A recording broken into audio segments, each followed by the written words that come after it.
Hey young man, welcome back after a long time. This side once again Harshvardhan. So let's talk about something that many of you don't want to hear, don't want to understand that no one is coming to save you. Yeah. इस चीज को बहुत से लोग समझना ही नहीं चाहते हैं कि उन्हें कोई नहीं आने वाला है बचाने। इस सिचुएशन से उन्हें खुद निकलना है। बट पता नहीं लोग क्यों नहीं समझना चाहते हैं। At first it may sound very rude, very negative that statement, but believe me guys, it's not. It's something that can give you control, freedom and peace of mind if you understand it correctly. So let's break this concept. But first of all, video में आगे बढ़ने से पहले मैं तुम्हें अपने life का एक छोटा सा किस्सा बताना चाहूँगा। जब मैं अपने लाइफ में जब अपनी जर्नी के शुरुआती दिन में था, तो उस टाइम मेरे साथ एक दोस्त हुआ करता था और मैं उससे हमेशा एक बात कहता था कि अभी भी है वो, और मैं उससे हमेशा एक बात कहता था कि मुझे किसी से कोई उम्मीद नहीं है। ना मुझे अपने दोस्तों से है, ना ही मुझे किसी स्कूल से है, ना ही मुझे किसी कॉलेज से है, ना ही किसी यूनिवर्सिटी से है, या फिर किसी के गवर्नमेंट से भी नहीं है, not even from my family member, कि मुझे कोई आएगा और इस सिचुएशन से बाहर निकालेगा और मुझे कामयाब बनाएगा। And that mind set helps me a lot. Today I am a drop out student and I am making 5 figure in a month and that's insane. मैं फ्लेक्स नहीं कर रहा हूँ एंड ये फ्लेक्स करने वाली बात भी नहीं है। मैं सिर्फ तुम्हें ये चीज़ बता रहा हूँ कि इस माइंडसेट को अडॉप्ट करने के कितने फ़ायदे हैं, इतने फ़ायदे हैं। So let's break this concept. First of all we need to understand why do we expect someone to save us. ये मेंटेलिटी हमारे अंदर आती कहाँ से है? तो देखो, जब हम लोग छोटे थे, जब हमारे अंदर इतनी बुद्धि नहीं थी, तो उस टाइम पे होता क्या था कि जब भी हमारे लाइफ में प्रॉब्लम्स आते थे तो हम लोग अपने पेरेंट्स के पास जाते थे, या फिर टीचर्स के पास जाते थे, या फिर बड़े भैया दीदी के पास जाते थे, और वो हमारी लाइफ में आते थे, प्रॉब्लम्स को समझते थे, हमें समझाते थे, हमें गाइड करते थे, और फिर हम लोग एक्शंस लेते थे। और इसमें कोई दिक्कत वाली बात नहीं है। लेकिन दिक्कत तब होती है जब हम लोग इसी माइंडसेट को लेकर ग्रो हो जाते हैं, इसी मेंटेलिटी के साथ ग्रो हो जाते हैं कि हमारा जो बॉस है कि वो मुझे मेरे हार्डवर्क को देखेगा और वो मुझे प्रमोशन देगा, या फिर जो मेरे फैमिली मेम्बर हैं वो मेरे स्ट्रगल को देखकर मुझे एक नया लैपटॉप ला के देंगे। That's all. That's in many of situation no one is watching as closely as you think. तुम्हें ऐसा लगता है कि हाँ लोग तुम्हें देख रहे हैं, बट ऐसा नहीं है। सब लोग अपनी लाइफ में इतने व्यस्त है कि उनके पास टाइम ही नहीं है कि दूसरे के लाइफ में चल क्या रहा है।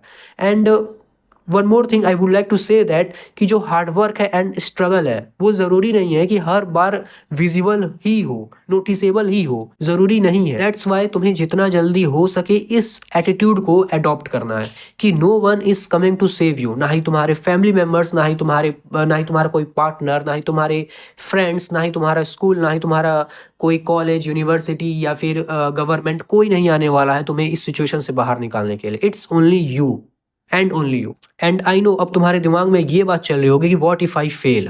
तो इस कॉन्सेप्ट पे, इस क्वेश्चन पे आगे बढ़ने से पहले मैं तुम्हें इसके बेनिफिट्स, जो भी बेनिफिट्स पॉइंट्स है, जो भी बेनिफिशियल पॉइंट्स है, मैं तुम्हें वो बताना चाहूँगा। सबसे पहला जो पॉइंट है वो है कंट्रोल। तुम्हारा जो कंट्रोल है, वो तुम्हारी लाइफ का जो कंट्रोल है, अब वो तुम्हारे हाथों में आ गया है। अब तुम्हारा जैसे मन करेगा तुम वैसे एक्शंस लोगे। तो जो सबसे पहला पॉइंट है वो है कंट्रोल। तुम्हारे लाइफ का जो कंट्रोल है वो तुम्हारे हाथों में आ जाता है। जब तक तुम अपना कंट्रोल किसी और के हाथ में दिए रहते हो, तो जो तुम्हारा जो प्रोग्रेस है वो भी किसी और के हाथ में ही रहता है। तुम हमेशा वेट करते हो उसके एक्शंस का, कि कब वो बंदा एक्शन ले और फिर तुम लो, और फिर तुम्हारे लाइफ में भी प्रोग्रेस ऐड हो। बट जब तुम अपने लाइफ का स्टीयरिंग व्हील अपने हाथ में ले लेते हो, तो तुम अपने हिसाब से एक्ट करते हो, अपने गोल्स पे, अपने फ्यूचर प्रोजेक्ट पर अपने हिसाब से काम करते हो। And that's a very great thing. And second thing है फ्रीडम। जब तुम अपने लाइफ का कंट्रोल अपने हाथ में ले लेते हो तो तुम्हें एक फ्रीडम मिल जाती है। अब तुम्हारे ऊपर कोई भी बैठा नहीं है तुम्हें कमांड देने वाला कि इस चीज़ को ऐसे करो या फिर ऐसे मत करो। अब तुम्हारा जैसे मन करेगा तुम वैसे करोगे। And that's also a very great thing.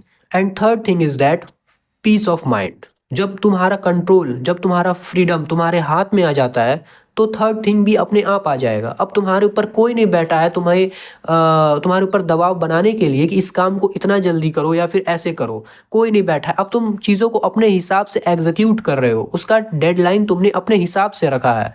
And that's also a very great thing. हाँ, हो सकता है कि शुरुआत में तुम्हें जो तुम्हारा जो जर्नी है वो बहुत ही स्ट्रेसफुल लगे, बहुत ही डिप्रेसिंग लगे, but once you understand the game तो वो चीज़ नहीं रहेगा। तो इस एटीट्यूड, इस माइंडसेट को अडॉप्ट करने के ये 3 फायदे हैं। पहला है कंट्रोल, दूसरा है फ्रीडम, तीसरा है पीस ऑफ माइंड। अगर तुम्हें अभी भी मेरी बात नहीं समझ आई है तो मैं तुम्हारे सामने 2 एग्जांपल्स रखता हूँ। पहला है प्रोफेशनल लाइफ से, दूसरा है पर्सनल लाइफ से। सॉरी, दूसरा है पर्सनल लाइफ से। ओके ओके, तो पहले एग्जांपल की बात करते हैं प्रोफेशनल लाइफ से। मान के चलो एक बंदा है, एक एम्प्लॉय है, ठीक है। वो अपने बॉस के लिए बहुत काम करता है, बहुत ही हार्ड वर्किंग है, बहुत ही हार्ड वर्क करता है अपने बॉस के लिए कि एक दिन उसका बॉस उसे नोटिस करेगा और उसे प्रमोशन देगा। बट जैसा कि मैंने पहले ही बताया कि ज़रूरी नहीं है कि जो तुम्हारा जो हार्ड वर्क है वो हमेशा नोटिसेबल ही हो, लोग उसे देखे ही देखे। हो सकता है कि वो तुम्हें दिख रहा हो लेकिन लोगों को नहीं दिख रहा हो। एंड सेम यहाँ पे भी वही चीज़ हुआ। बॉस की नज़र में तो वो एक सिंपल एम्प्लॉय है, उसके नज़र में वो सिर्फ काम कर रहा है।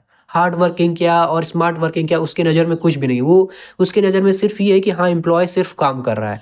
और वो जो एम्प्लॉय है वो जी जान लगाकर अपने बॉस के लिए काम कर रहा है, दिन रात मेहनत करता है वो, और वेट करता है कि उसका बॉस उसको प्रमोशन दे।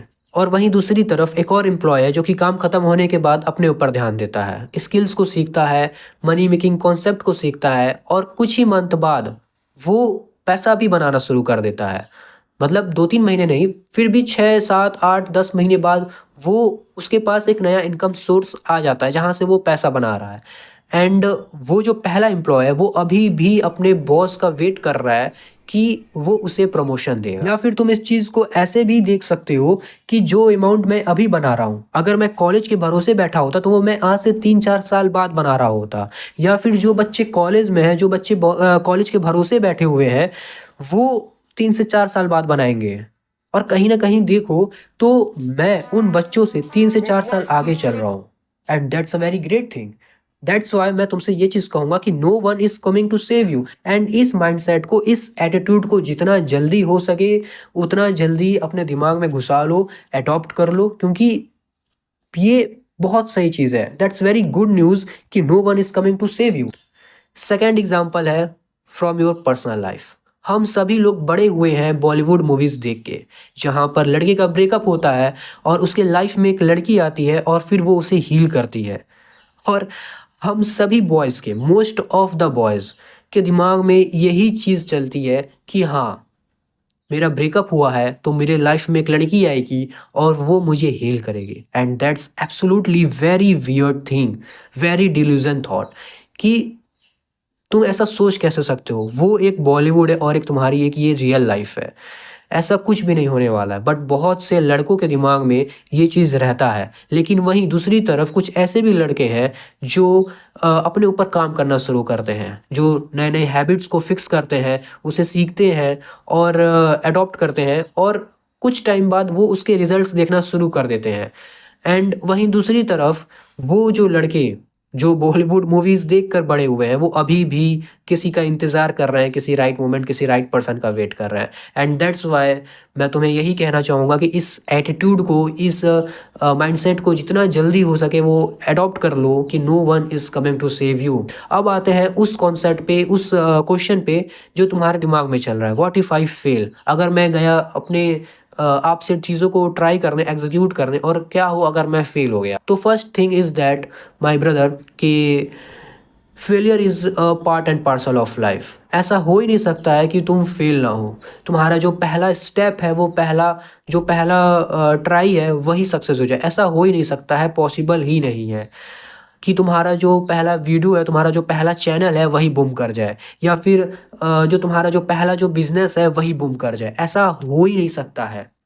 और अगर ऐसा हो भी गया तो तुम जितनी तेज़ी से यहाँ जाओगे उतनी ही तेज़ी से यहाँ से वापस यहाँ भी आ जाओगे। और जब यहाँ से यहाँ आओगे तो तुम चीज़ों को समझ ही नहीं पाओगे कि ये मेरे साथ हुआ क्या है, और वापस कमबैक कैसे करना है तुम्हें नहीं पता होगा, क्योंकि तुमने उस वो जो फेलियर वाला वो जो कॉन्सेप्ट था उसे स्किप कर दिया, तो तुम समझ ही नहीं पाओगे।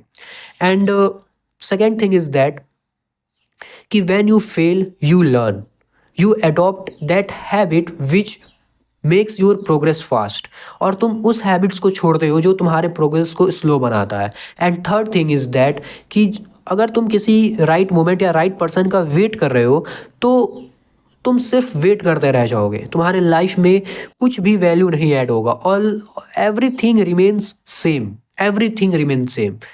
So let me ask you question, is it better to fail forward or stay stuck forever?